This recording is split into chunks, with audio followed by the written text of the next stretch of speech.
அறத்திலும் வீரத்திலும் மொழியிலும் கோட்பாடிலும் சிறந்த இனத்தவர்களாக தமிழர்கள் இருந்தார்கள். 2 மாசத்துக்கு முன்னாடி இப்ப என்ன ஆயிடுச்சு தெரியுமில, தமிழ்நாடு தற்குறி நாடா மாறிடுச்சு. வடவர் நாடு வளமான நாடா மாறி போச்சு. அவர்கள் போராடுகிறார்கள், நாம் என்ன பண்றோம்? ஜனநாயகன் படத்திற்காக போராடி கொண்டிருக்கிறோம். ஜனநாயகன் படத்தை திருவிழா போல கொண்டாடுங்கள். நானும் பாக்குறேன், திரையரங்குல இருந்து வெளியில வரவங்க ஏதோ பணத்தை பார்த்துட்டு ஒப்பாரி வைக்கிற மாதிரி, ஐயோ எங்க அண்ணனோட கடைசி படங்க அப்படி. இந்த அழுகை எங்கள் தேசத்தினுடைய கனிம வள கொள்ளையடிக்கப்படும் பொழுது வரலையே. எங்கள் தேசத்தில் சிறுமிகள் கற்பழிக்கப்பட்டார்கள், வரலையே. எங்கள் தேசத்தில் ஆணவ படுகொலைகள் நடந்துச்சு, ஒருத்தம் கூட அழுகலையே. உங்கள் ஆட்சி அதிகாரத்தில் இன்னைக்கு லாக் அப் டெத் நடந்திருக்கு. திமுகவுடைய ஆட்சியில கண்டிச்சிங்க, நடந்திருக்கு, அழுகலையே. அப்ப இந்த அழுகாட்சிகள் என்ன? ஒரு நாட்டுல ஆளுகின்ற அரசு அதிகாரிகளும் ஆளுகின்ற அமைச்சர்களும் ஆளுகின்ற முதலமைச்சர்களுமே தற்குறிகளாக இருந்தா என்ன செய்வது? நான் இன்றைக்கும் சொல்லுகிறேன், தாவேகாவினுடைய அமைச்சரவையில் இருக்கக்கூடிய ஒரு அமைச்சருக்கு கூட நீட்டுக்கு ஃபுல் ஃபார்ம் தெரியாது. இதான் உண்மை. நீட்டுனா என்னன்னு கேட்டா தெரியாதுங்க அப்படிங்குவாரு. ஒரு போக்குவரத்துறை அமைச்சர்கிட்ட பேசினா இங்கே 1000 பிரச்சனை இருக்குங்க. எது? ஜனநாயகன் பட பிரச்சனை. இன்னொருத்தர் கேட்டா ஏன் சப்ஜெக்ட் மட்டும் பத்தி பேசுங்க. ஏன் தெரியாத தற்குறிகளை நான் சட்டமன்ற உறுப்பினர்களாக, அமைச்சர்களாக, பாராளுமன்ற உறுப்பினராக அமைத்து வைத்ததன் விளைவு இன்னைக்கு என்ன ஆகி போச்சு? நீட்டுக்காக பேசல, எல்லோரும் கொதிக்கிறார்கள். ஏன் தமிழ்நாட்டில இருந்து ஒரு கோரிக்கை குரல் கூட வரல அப்படின்னு என்ன பண்றார் முதலமைச்சர்? என்ன பண்றார்? அனிதாவினுடைய இறப்பிற்கு போனாரா இல்லையா? யார் ஆட்சி காலத்துல போனார்? அதிமுகவுடைய ஆட்சி காலத்துல போனார். இன்னைக்கு உங்க ஆட்சியில 4 பேர் செத்து போயிருக்கிறாங்க. உங்களுக்கு கேக் வெட்டுறதுக்கு நேரம் இருக்கும், உங்க கூட படத்துல நடிச்சவங்களை பாக்குறதுக்கு நேரம் இருக்கும். ஆனால் உங்கள் ஆட்சியில இறந்து போன மாணவர்களின் குடும்பத்தை பாக்குறதுக்கு கூட நேரம் இல்லைன்னா இது என்னங்க முறை? கரூர்ல உங்களை பார்க்க வந்து செத்து போன 41 பேருக்கு அரசு வேலைனா, இதே நீட் தேர்வால இறந்து போன குடும்பத்துக்கு அரசு வேலை கொடுத்தீங்களா?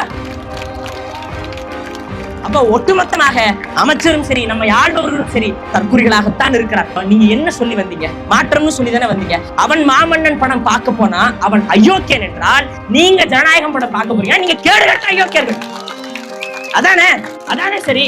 திமுக காரர்கள் செய்த எதையும் நாங்கள் செய்ய மாட்டோம், நாங்கள் மாற்று. அப்புறம் நான் மைத்து கடா ஜனநாயகன் படம் பார்க்க போறேன்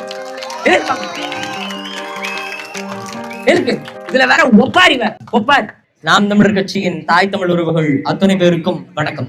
வெள்ளையர்களை எதிர்த்து நான் இன்றைக்கு இறந்து போகிறேன், மன்னிப்பு கடிதம் எழுதாமல் நான் இறந்து போகிறேன், என்னை பார்த்து இந்த தேசத்தினுடைய இளைஞர்கள் போராட வருவார்கள் என்று அன்றைக்கு வெள்ளையர்களை எதிர்த்து ஒரு பகத்சிங் தான் என் அன்பானவர்களை புரட்சி செய்தான். ஆனால் இன்றைக்கு நீட் தேர்வு என்கின்ற பெயரில் மாணவர்களினுடைய கல்வி கனவை சிதைக்கின்ற கொள்ளையர்களை எதிர்த்து 1000 பகத்சிங்குகள் இன்றைக்கு இந்த களத்தில் போராட வந்திருக்கும். 1917 தொடங்கி 1976 வரைக்கும் கல்வி மாநில பட்டியல், மாநில சுய நிர்ணயத்தின்படி ஒரு மாநிலத்தினுடைய கல்விக் கொள்கையை ஒரு மாநிலமே தீர்மானித்துக் கொள்ள முடியும். அந்த நிலத்தில் அந்த குழந்தைகள் என்ன கல்வியை படிக்க வேண்டும், எப்படியாப்பட்ட கல்வி முறையை படிக்க வேண்டும் என அந்த மாநிலத்தில் இருக்கக்கூடியவர்களை தீர்மானித்துக் கொள்ள முடியும். ஆனால் 1976 கல்வி மாநில பட்டியலில் இருந்து பொது பட்டியலுக்கு மாற்றப்படுகிறது. மாற்றிய மிகப்பெரிய வரலாற்று பெரும் துரோகத்தை செய்தது இந்த காங்கிரஸ் கட்சி. அந்த காங்கிரஸ் கட்சி இன்றைக்கு என்ன நாடகம் போடுகிறார்கள்? டெல்லியிலே போய் ஆஹா பார்த்தீர்களா, இவர்கள் நீட்டுக்காக ராகுல் காந்தி பார்த்தீர்களா, சிறைக்கு செல்கிறார், அவரை கைது செய்கிறார்கள் என்று. ஆனால் நீட் தேர்வு வருவதற்கான மிக முக்கிய அச்சாணியை, பாதையை வகுத்து கொடுத்தது காங்கிரஸ் கட்சி தான். அப்படி பொதுப்பட்டியலுக்கு அந்த கல்வி மாறிய பிறகுதான் பாரதிய ஜனதா மும்மொழி கல்விக் கொள்கை, இந்த நீட் தேர்வு என எண்ணற்ற சீரழிவு திட்டங்களை கல்வியின் மூலம் திணிக்கிறார்கள். அப்படி என்றால் என்ன அர்த்தம்? மாப்பிள்ள அவர்தான், அவர் போட்டிருக்க சட்டை இவரோடது, வித்தியாசம் அவ்வளவுதான். 2 தேசிய கட்சிகளுக்கும் எந்த தேசிய இனத்தினுடைய நலம் சார்ந்த அக்கறைகளும் கிடையாது. 12 காலமாக காங்கிரஸை நாம் இன எதிரி என்றுதான் பதிவு செய்து வருகிறோம். ஆனால் ஆளக்கூடிய எல்லா கட்சிகளினுடைய தயவுகளும் இன்றைக்கு காங்கிரஸ் ஆட்சி அதிகாரத்தில் அமர்ந்து கொண்டிருக்கிறது. இன்றைக்கு அமைச்சரவை கொடுத்திருக்கிறதே தமிழக வெற்றி கழக அரசு. உங்களுக்கு உண்மையிலேயே தமிழ் இன உணர்வு இருந்துச்சுன்னா தயவு செய்து காங்கிரஸை துரத்தி விட்டுருங்க. தமிழ் இனத்தை கொன்று குவிச்ச துரோக காங்கிரஸை கூட வச்சுக்கொண்டு எப்படிங்க நீங்க கல்வியை பொதுப்பட்டியலுக்கு மாத்துவீங்க? எப்படி மாத்துவீங்க கேட்டா, பேன் நீட் வேற, ஃபேர் நீட் வேற. அவர்கள் ஃபேர் நீட்டுக்காக போராடுகிறார்கள், உண்மைதான். ஆனால் நாங்கள் ஏன் பேன் நீட்டுக்காக போராடுகிறோம்? இந்த பேன் நீட்டை நாம் தமிழர் கட்சி எப்பொழுதோ உரிமை முழக்கமாக எடுத்து விட்டது.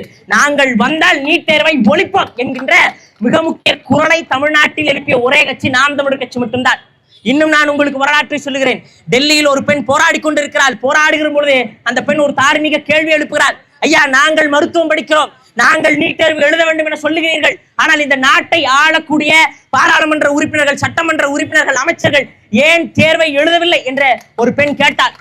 அந்த கேள்வியை தமிழ் நிலத்திலேயே ஒரே ஒரு அரசியல் தலைவன் மட்டும்தான் தைரியத்தோடு கேட்டான். ஏன் பிரதமர் மோடிக்கும் மு.க. ஸ்டாலின் அவர்களுக்கும் இங்கே தேர்வு இல்லை என்று. சத்தியமா சொல்றேன், தேர்வு வச்சிருந்தா டிவி தவிர இன்னைக்கு பிரதமர் ஆயிருக்க முடியாது. படத்துல நடிச்சவரு சத்தியமா இன்னைக்கு முதலமைச்சரா இருக்க மாட்டார். அந்த கேடுகட்ட முறை, அந்த கேடுகட்ட அந்த கல்வி முறை ஒழிக்கப்பட வேண்டும். இந்த நீட் தேர்வினுடைய மிக மோசமான முறை நான் உங்களுக்கு எளிமையா சொல்றேன். என் அப்பா ஒரு வண்ணப்பூச்சி தொழிலாளி. அந்த வண்ணப்பூச்சை உருவாக்கி தரக்கூடிய ஒரு பெரும் தொழிலாளி இருக்கிறார். 2 தொழிலாளிகள் தான். ஒருவர் கடைநிலை ஊழியர், இன்னொன்று மேல்மட்ட ஊழியர். நானும் மருத்துவம் படிக்கணும்னு நினைக்கிறேன். எனக்கான கல்வி முறை என்னவா இருக்கு? அவனும் கல்வி படிக்கணும்னு நினைக்கிறான். அவனுக்கான கல்வி முறை என்ன இருக்கு? அப்ப இங்க சமமான கல்வி முறை இல்லாத போது எப்படி சமமான தேர்வு முறை மட்டும் சாத்தியமாகுது? எப்படி?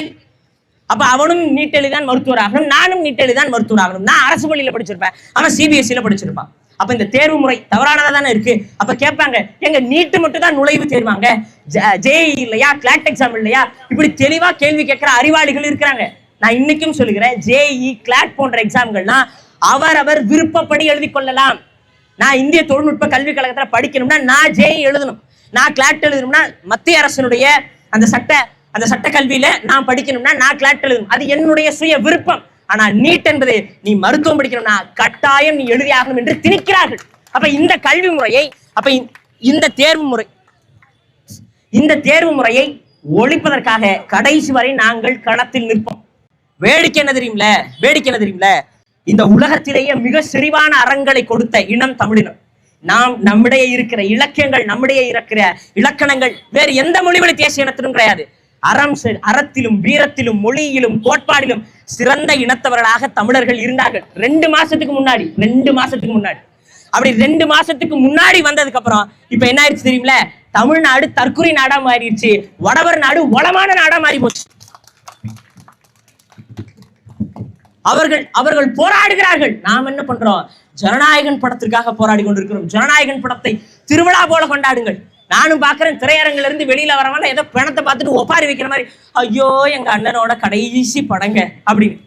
இந்த அழுகை எங்கள் தேசத்தினுடைய கனிம வள கொள்ளையடிக்கப்படும் பொழுது வரலையே. எங்கள் தேசத்தில் சிறுமிகள் கற்பழிக்கப்பட்டார்கள், வரலையே.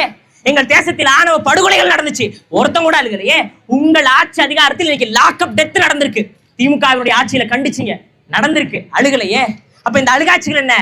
ஒரு நாட்டுல ஆளுகின்ற அரசு அதிகாரிகளும் ஆளுகின்ற அமைச்சர்களும் ஆளுகின்ற முதலமைச்சர்களுமே தற்குறிகளாக இருந்தா என்ன செய்வது? நான் இன்றைக்கும் சொல்லுகிறேன், தாவேகாவினுடைய அமைச்சரவையில் இருக்கக்கூடிய ஒரு அமைச்சருக்கு கூட நீட்டுக்கு ஃபுல் ஃபார்ம் தெரியாது. இதான் உண்மை. நீட்டுனா என்னன்னு கேட்டா தெரியாதுங்க அப்படிங்கிறாரு. ஒரு போக்குவரத்துறை அமைச்சர்கிட்ட பேசினா இங்கே 1000 பிரச்சனை இருக்குங்க. எது? ஜனநாயகன் பட பிரச்சனை. இன்னொருத்தர் கேட்டா ஏன் சப்ஜெக்ட் மட்டும் பத்தி பேசுங்க. ஏன் தெரியாத தற்குறிகளை நான் சட்டமன்ற உறுப்பினர்களாக, அமைச்சர்களாக, பாராளுமன்ற உறுப்பினராக அமைத்து வைத்ததன் விளைவு இன்னைக்கு என்ன ஆகி போச்சு? நீட்டுக்காக பேசல, எல்லோரும் கொதிக்கிறார்கள். ஏன் தமிழ்நாட்டில இருந்து ஒரு கோரிக்கை குரல் கூட வரல அப்படின்னு. என்ன பண்றார் முதலமைச்சர்? என்ன பண்றார்? அனிதாவினுடைய இறப்பிற்கு போனாரா இல்லையா? யார் ஆட்சி காலத்துல போனார்? அதிமுகவுடைய ஆட்சி காலத்துல போனார். இன்னைக்கு உங்க ஆட்சியில 4 பேர் செத்து போயிருக்கிறாங்க. உங்களுக்கு கேக் வெட்டுறதுக்கு நேரம் இருக்கும், உங்க கூட படத்துல நடிச்சவங்களை பாக்குறதுக்கு நேரம் இருக்கும். ஆனால் உங்கள் ஆட்சியில இறந்து போன மாணவர்களினுடைய குடும்பத்தை பாக்குறதுக்கு கூட நேரம் இல்லைன்னா இது என்னங்க முறை? கரூர்ல உங்களை பார்க்க வந்து செத்து போன 41 பேருக்கு அரசு வேலைன்னா, இதே நீட் தேர்வால இறந்து போன உங்க குடும்பத்துக்கு அரசு வேலை கொடுத்தீங்களா? அப்ப ஒட்டுமொத்தமாக அமைச்சரும் சரி, நம்ம ஆள்பவர்களும் சரி தற்குறிகளாகத்தான் இருக்கிறார். இதை மாற்ற முடியாது. அப்ப என்ன பண்ணணும்?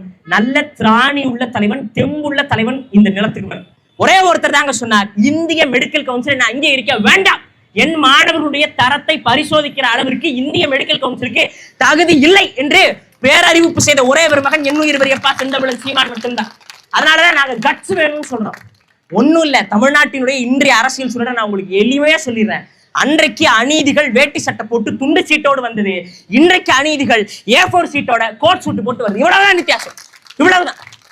அப்ப இந்த முறையை ஒழிக்கணும். அதனால் தயவு செய்து ஐயா, இப்படி பண்றதோ இல்ல ஸ்கிரிப்ட் பேப்பரை வச்சுட்டு உங்க அப்பாவை காணோன்னு பேசுறதா, இதெல்லாம் நாட்டு மக்கள் எதிர்க்கல, நாட்டு மக்கள் கேட்கல. என்ன கேட்கிறாங்க? குறைந்தபட்சம் அந்த மாணவர்களுக்கு ஒரு ஆதரவு குரலை கொடுங்க, இதான் கேட்கிறாங்க. சொல்லலையே. கேட்டா போன ஆட்சியில எல்லாம் படம் பார்க்க போலையா, மாமன்னன் படம் பார்க்க போலையா அப்படின்னு கேட்கறது. நாங்க என்ன சொல்றோம், நீங்க என்ன சொல்லி வந்தீங்க?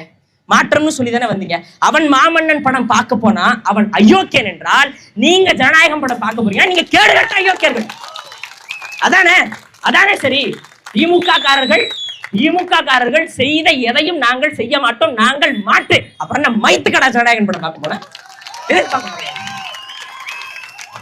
இருக்கு. இதுல வேற ஒப்பாரி அதனால என் அன்பிற் சிறந்த மக்களே, தற்குறிகள் உங்களுக்காக போராட மாட்டார்கள். தலைமுறை பிள்ளைகளாக நாங்கள் நினைத்திருந்தால் எங்களுக்கும் சொகுசான வாழ்க்கை என்று ஒன்று இருக்கிறது, வாழ்ந்திருக்கலாம். எங்களுக்கு அது தேவையில்லை. எங்கள் இனத்தினுடைய நலன் முக்கியம். காரணம், எங்களுக்குள்ளும் அனிதா இருக்கிறார், அந்த வலியும் அந்த வேதனையும் எங்களுக்கு இருக்கிறது. நாங்கள் மருத்துவம் படிக்க போகிறோம். எங்களுக்கு நீட் தேர்வு வேண்டாம். அந்த முறைகேடை நாங்கள் ஒழிக்க போகிறோம். அதனால் தகுதியுள்ள திறமை வாய்ந்த மருத்துவர்களை நாங்கள் உருவாக்கி காட்டுறோம். இந்திய அரசிற்கு நாங்கள் சவால் விடுகிறோம். உங்கள் நீட் தேர்வு எழுதாமல் தரமான மருத்துவர்களை, உலகத்தரம் வாய்ந்த மருத்துவர்களை நாங்கள் உருவாக்கி காட்டுகிறோம். நீங்க என்ன உருவாக்கி காட்டுறது? நாங்கள் உருவாக்கி காட்டுகிறோம்.